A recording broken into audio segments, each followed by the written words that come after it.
ಸ್ನೇಹಿತರೆ ನಮಸ್ಕಾರ. ಮಾಡೋ ಕೆಲಸ ಇಲ್ಲದೆ ಇರೋ ಆಚಾರ್ಯ ಏನೋ ಮಾಡಿದಂತೆ ಹಾಗಾಯಿತು ಇಲ್ಲಿ ಡ್ರೋನ್ ಪ್ರತಾಪ್ ಕತೆ. ಡ್ರೋನ್ ಪ್ರತಾಪ್ ಮಾಡೋ ಕೆಲಸವನ್ನು ಮಾಡೋದು ಬಿಟ್ಕೊಂಡು ಏನೋ ಮಾಡೋಕ್ಕೆ ಹೋಗಿ ಇನ್ನೇನೋ ಮಾಡ್ಕೊಂಡಂತಹ ದುರಂತ ಕತೆ ಇದು.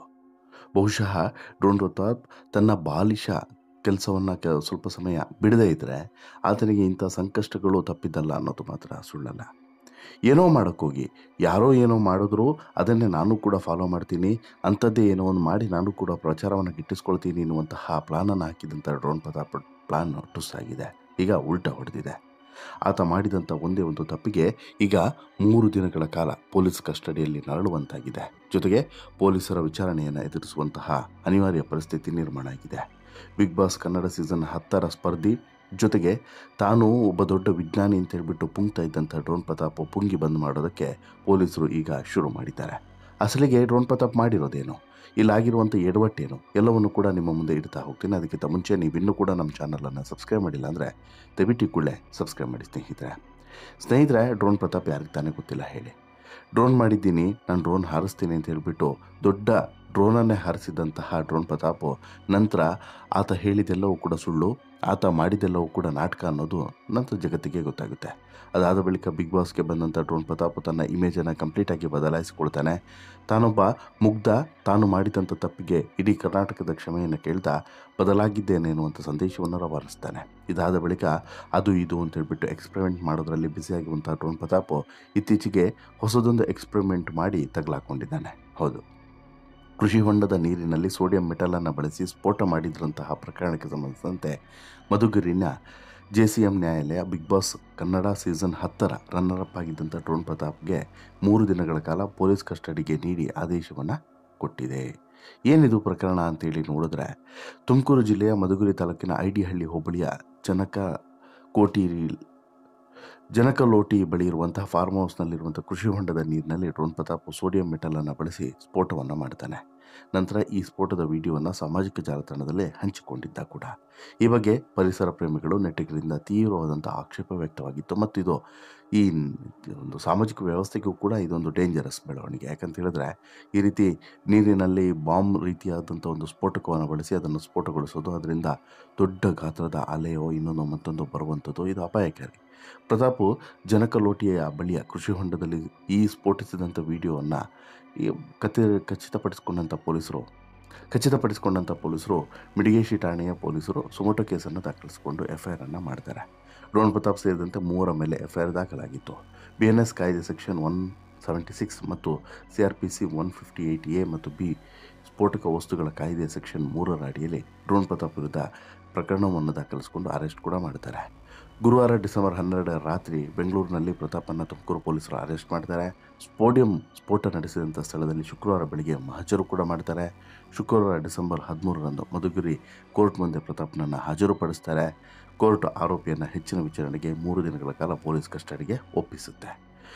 ಈಗ ಏನು ಮಾಡ್ದ ಈತ, ಏನು ಎಡವಟ್ಟು ಮಾಡ್ಕೊಂಡ ಅಂತೇಳಿ ನೋಡೋದಾದರೆ, ಯೂಟ್ಯೂಬ್ ಚಾನಲ್ ಒಂದರಲ್ಲಿ ವಿಡಿಯೋವನ್ನು ನೋಡಿ ನೀರಿಗೆ ಸೋಡಿಯಂ ಬೆರೆತಾಗ ಹೇಗೆ ಸ್ಫೋಟಗೊಳ್ಳುತ್ತದೆ ಅನ್ನುವಂಥ ಪ್ರಯೋಗ ಮಾಡೋದಕ್ಕೆ ಪ್ರತಾಪ್ ಮುಂದಾಗ್ತಾರೆ. ತೆಪ್ಪಗೆ ಅವನೇ ಮಾಡಿಕೊಂಡು ಸುಮ್ಮನೆ ಇದ್ದಿದ್ರೆ ಅದೇನೋ ಆಗ್ತಿರಲಿಲ್ಲ. ಆದರೆ ಪ್ರಚಾರ ಗಿಟ್ಟಿಸ್ಕೊಳ್ಳುವಂತಹ ಮತ್ತು 4 ಜನರಿಗೆ ಇದನ್ನು ತೋರಿಸ್ಬೇಕು, ನೀನು ಡ್ರೋನ್ ಪ್ರತಾಪ್ ದೊಡ್ಡ ವಿಜ್ಞಾನಿ ಅನ್ನೋದನ್ನು ಸಾಧಿಸಬೇಕು ಅನ್ನೋಂಥ ಕಾರಣಕ್ಕೋಸ್ಕರ ನೀರಿಗೆ ಸೋಡಿಯಂ ಮೆಟಲನ್ನು ಎಸೆದಾಗ ಭಾರೀ ಶಬ್ದದೊಂದಿಗೆ ಸ್ಫೋಟವಾಗುವಂತಹ ದೃಶ್ಯವನ್ನು ವಿಡಿಯೋ ಮಾಡ್ತಾರೆ. ಅದು ಕೂಡ 2 ಕ್ಯಾಮ್ರಾವನ್ನು ಬಳಸಿ ವಿಡಿಯೋವನ್ನು ಮಾಡುವಂಥದ್ದು, ಜೊತೆಗೆ ಆ ಸಂದರ್ಭದಲ್ಲಿ ಬಳಕೆ ಮಾಡುವಂಥ ವಸ್ತುಗಳ ಬಗ್ಗೆಯೂ ಕೂಡ ವಿಡಿಯೋವನ್ನು ಮಾಡುವಂಥದ್ದು, ಏನೇನು ಬಳಕೆ ಮಾಡ್ತೀನಿ ಏನು ಅನ್ನೋದು, ಇವೆಲ್ಲವನ್ನು ಕೂಡ ಮಾಡಿ ಡ್ರೋನ್ ಪ್ರತಾಪ್ ಸೋಷಿಯಲ್ ಮೀಡಿಯಾಕ್ಕೆ ಇದನ್ನು ಅಪ್ಲೋಡ್ ಮಾಡ್ತಾನೆ. ಯಾವಾಗ ಡ್ರೋನ್ ಪ್ರತಾಪ್ ಈ ವಿಡಿಯೋನ ಸಾಮಾಜಿಕ ಜಾಲತಾಣದಲ್ಲಿ ಹಂಚಿಕೊಳ್ತಾನೋ ಆಗಲೇ ಆತನ ಗ್ರಹಚಾರ ಕೂಡ ಕೆಡುತ್ತೆ. ನಂತರ ಪೊಲೀಸರು ಈತನನ್ನು ಅರೆಸ್ಟ್ ಮಾಡುವಂಥ ಪರಿಸ್ಥಿತಿಗೆ ಬಂದು ತಲುಪಿದೆ ಇಲ್ಲಿವರೆಗೂ ಕೂಡ. ಅಂದರೆ ಈತನ ವಿರುದ್ಧ ಒಂದು ಸುಮೋಟೋ ಕೇಸ್ ದಾಖಲಾದಂಥ ಕಾರಣಕ್ಕೋಸ್ಕರ ಇಷ್ಟೆಲ್ಲ ಆಯಿತು. ಜೊತೆಗೆ ತೀವ್ರತರವಾದಂಥ ವಿರೋಧ ಕೂಡ ವ್ಯಕ್ತವಾಯಿತು. ಯಾವುದೇ ಆಗಲಿ ರೀ, ಅದು ನೀರಿನ ಬಾಂಬೋ, ಇನ್ನೊಂದು ಬಾಂಬೋ, ಮತ್ತೊಂದು ಬಾಂಬೋ, ಆಲ್ರೆಡಿ ನಾವೆಲ್ಲರೂ ಕೂಡ ಬಾಂಬ್ ಅನ್ನೋಂಥ ಭಯದಲ್ಲೇ ಬದುಕ್ತಾ ಇದ್ದೀವಿ. ಅಲ್ಲಿ ನೋಡಿದ್ರೆ ಬಾಂಬು, ಇಲ್ಲಿ ನೋಡಿದ್ರೆ ಬಾಂಬು, ಅಲ್ಲಿ ಬಾಂಬ್ ಹಾಕ್ತಿದ್ದಾರೆ, ಇಲ್ಲಿ ಬಾಂಬ್ ಹಾಕ್ತಿದ್ದಾರೆ ಅಂತೇಳಿ. ಇಂಥ ತಲೆಕೆಟ್ಟವರು ಏನೇನೋ ಮಾಡೋದಕ್ಕೆ ಹೋಗಿ ಇನ್ನೇನೋ ಮಾಡಿಕೊಂಡು ಇನ್ನು ಉಳಿದೋರಿಗೆ ಇಂಥದ್ದೊಂದು ಎಕ್ಸ್ಪೆರಿಮೆಂಟ್ ಮಾಡೋ ನೆಪದಲ್ಲಿ ಬೇರೆಯವರಿಗೆ ದಾರಿದೀಪ ಹಾಕ್ಕೊಡ್ತಿದ್ದಾರೆ. ಅಂದರೆ ಸಮಾಜದ ಮಾರಕ ಶಕ್ತಿಗಳೇನಿದ್ದಾವೋ, ಈ ಬಾಂಬು ಸ್ಫೋಟ ಅಂತೇಳ್ಬಿಟ್ಟು ಹಗಲು ಕನಸನ್ನು ಕಾಣ್ತಿರುವಂಥ ಕೆಲವೊಂದಷ್ಟು ಮಾರಕ ಶಕ್ತಿಗಳಿದ್ದಾವಲ್ಲ, ಆ ಶಕ್ತಿಗಳಿಗೆ ಇವರೆಲ್ಲರೂ ಕೂಡ ಒಂದು ದಾರಿದೀಪವಾಗ್ತಿದ್ದಾರಾ ಅನ್ನುವಂಥ ಪ್ರಶ್ನೆ ಕೂಡ ಇದೆ. ಇನ್ನು SP ಕೂಡ ಈ ಬಗ್ಗೆ ಖಡಕ್ಕಾಗಿ ರಿಯಾಕ್ಷನ್ನ ಕೊಟ್ಟಿದ್ದಾರೆ. ಡ್ರೋನ್ ಪ್ರತಾಪ್ ಸ್ಫೋಟಕ ಬಳಸಿ ಪ್ರಯೋಗವನ್ನು ಮಾಡಿರುವಂಥದ್ದು ಅಪಾಯಕಾರಿ. ಒಂದು ರಾಸಾಯನಿಕ ಬಳಸಿ ಬ್ಲಾಸ್ಟ್ ಮಾಡಿ ಅದನ್ನು ಯೂಟ್ಯೂಬ್ನಲ್ಲಿ ಅಪ್ಲೋಡ್ ಮಾಡಿರೋದು ಕೂಡ ತಪ್ಪು. ನಾವು ಡ್ರೋನ್ ಪ್ರತಾಪನ್ನು ಬಂಧಿಸಿದ್ದೀವಿ. ಸದ್ಯ ತನಿಖೆ ನಡೀತಿದೆ.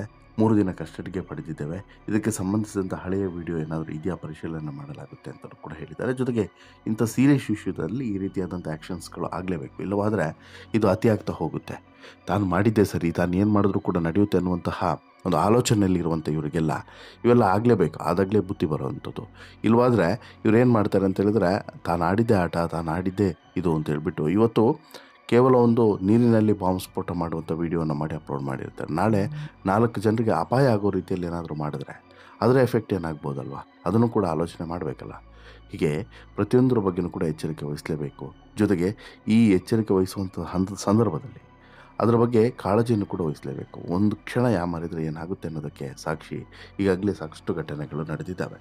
ಅದರಲ್ಲೂ ಕೂಡ ಈ ಬಾಂಬ್ ಅನ್ನುವಂತಹ ಅಥವಾ ಸ್ಫೋಟಕದ ವಿಚಾರದಲ್ಲಿ ತಮಾಷೆ ಮಾಡೋದಲ್ವೇ ಅಲ್ಲ. ಯಾಕಂತ ಹೇಳಿದ್ರೆ ಸಮಾಜಘಾತುಕ ಶಕ್ತಿಗಳೇ ಹೆಚ್ಚಿರುವಂಥ ಸಂದರ್ಭದಲ್ಲಿ ಈ ಸಮಾಜಘಾತುಕ ಶಕ್ತಿಗಳಿಗೆ ಒಂದು ನೆರವಾಗುವ ರೀತಿಯಲ್ಲಿ ಇವರೆಲ್ಲರೂ ಕೂಡ ವರ್ತನೆ ಮಾಡ್ತಿರೋದು ಮಾತ್ರ ಕ್ಷಮಿಸೋಕೆ ಸಾಧ್ಯವೇ ಇರದಂಥದ್ದು. ಹಾಗಾಗಿ ಈ ವಿಚಾರವನ್ನು ಅತ್ಯಂತ ಗಂಭೀರವಾಗಿ ತೆಗೆದುಕೊಳ್ಳಲೇಬೇಕು ಅನ್ನುವಂಥ ಕಾರಣಕ್ಕೋಸ್ಕರನೇ ಈಗ ಗಂಭೀರವಾದಂತಹ ಪ್ರಕರಣವನ್ನೇ ಈತನ ವಿರುದ್ಧ ದಾಖಲಿಸಿಕೊಂಡು ತನಿಖೆಯನ್ನು ನಡೆಸ್ತಿದ್ದಾರೆ ಅನ್ನೋದು ಮಾತ್ರ ಸತ್ಯ.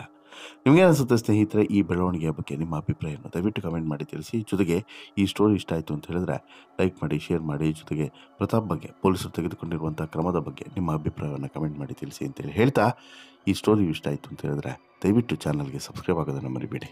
ಧನ್ಯವಾದ.